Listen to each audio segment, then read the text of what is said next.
That's Nick. And that's Joseph. And today we're here to talk about Hillbilly Elegy, the latest film directed by Ron Howard, which is available to stream on Netflix as of November 10th, 2020. So I tried to watch the movie, and I only lasted I don't know, how long did you last? a few minutes. So why don't you describe the story? Very basic, complete plot synopsis.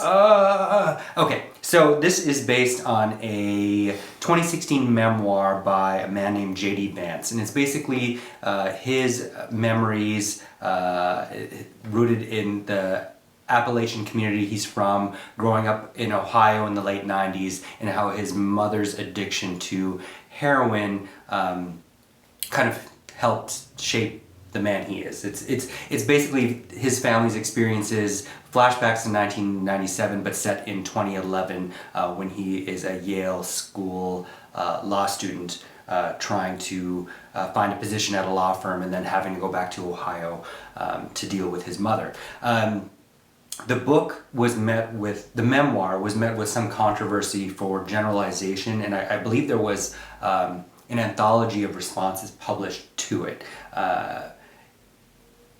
And that in a nutshell is really what the film is about. The adult man is played by Gabriel Basso, who this is kind of that actor's transition. He hasn't done a film in 4 years, from a child teen actor to an adult star.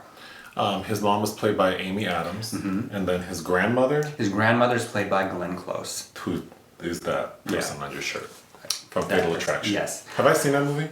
Yeah. Oh. I know that it's a thing, but there's like a rabbit in a pot. A stew. Doesn't she make stew? She makes that. And her hair is very curly. She kills that bunny. Alex. In this film, her name is Mamaw. So obviously the boy's childhood didn't prevent him from being successful. No, and I would argue that he is indeed an anomaly. I haven't read the memoir. I thought this was, based on its title, comedy. Well, I think, because I did probably watch 10 minutes, because I did see him, I saw the beginning, him as a kid. I see him at a luncheon with other lawyers, and then someone makes a comment about where the region he's from, and he gets offended. That man in that instance uses the term redneck, and he takes offense. So based on the trailer and the little bit I watched, it felt like a notch up, half a notch up from a Hallmark movie, and that's why my attention was lost.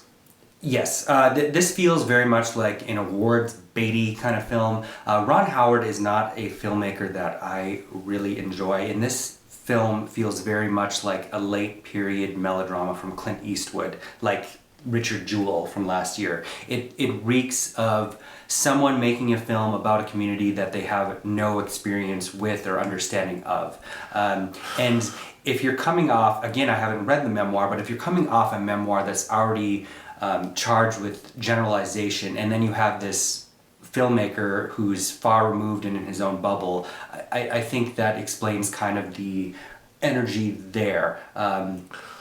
So watching Glenn Close in her makeup and wig, I thought was comical. Does it read as silly as it looks? No, I think Glenn Close is this is the shining hour of the film. I'm predicting that she'll probably get a Best Supporting Actress Oscar nod, and she is quite good. She manages to kind of delve into the poignancy of her character, even mulling through some very schmaltzy dialogue. The memoir was adapted by Vanessa Taylor, who wrote Divergent for the screen and The Shape of Water. And some of the passages just kind of read as completely inauthentic, but she is able to sell it.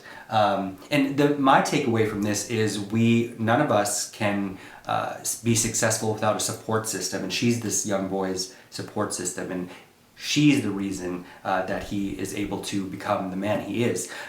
However, Amy Adams... Watching her flail about as a drug addict was also humorous to me. Did it read like that? Amy Adams as Bev gets no interiority whatsoever, and we really needed to get a sense of... This needed to be like Ellen Barkin in this boy's life. We needed to get a sense of how this woman came to be the way she is. Mama kind of sees JD as her salvation, I think, because she screwed up with her own child. And we don't really ever understand why. We don't understand why this woman that we're told is very smart made all of the choices that she did. And it doesn't really chart her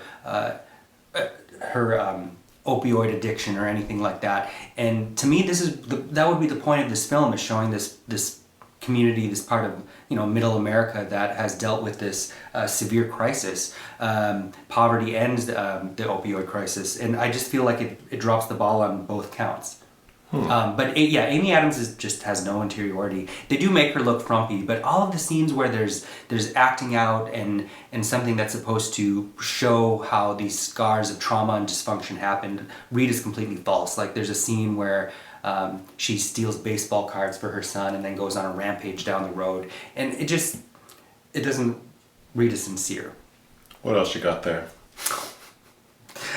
Scored by David Fleming and Hans Zimmer, I thought was pretty characteristic. I don't know. There's a scene where we see she's a nurse. Bev is a nurse for a while, and she Glenn Close.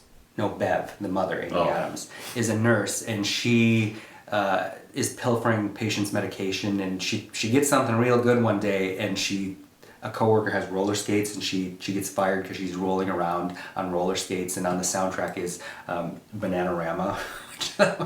Like this just reads as something made by somebody that's very clueless about the people he's trying to make a movie about. And you know what? I've had a gripe with Ron Howard since his movie Beef. Okay.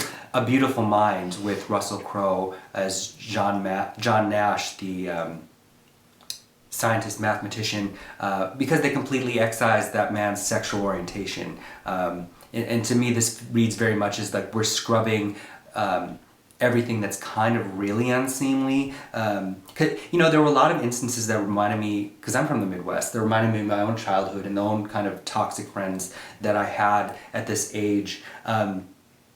But it just doesn't read as gritty. Noted. What would you give this film? I would give this film... Oh, and then I completely forget, Freida Pinto is there in a wasted role as Usha. Where do I know her from?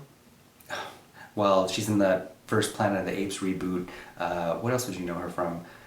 Trishna? No, the only Freida I know is... You've seen her. She's beautiful. She just is often in very... Who is she? Like, who is she to the... She plays JD's college girlfriend, who's kind of... Oh, she's young. Yeah. Oh. Okay. I don't know who I thought she was. You've seen her in something a little bit. Sure. I would give this 2 out of 5 stars. All right. Thank you. Thank you.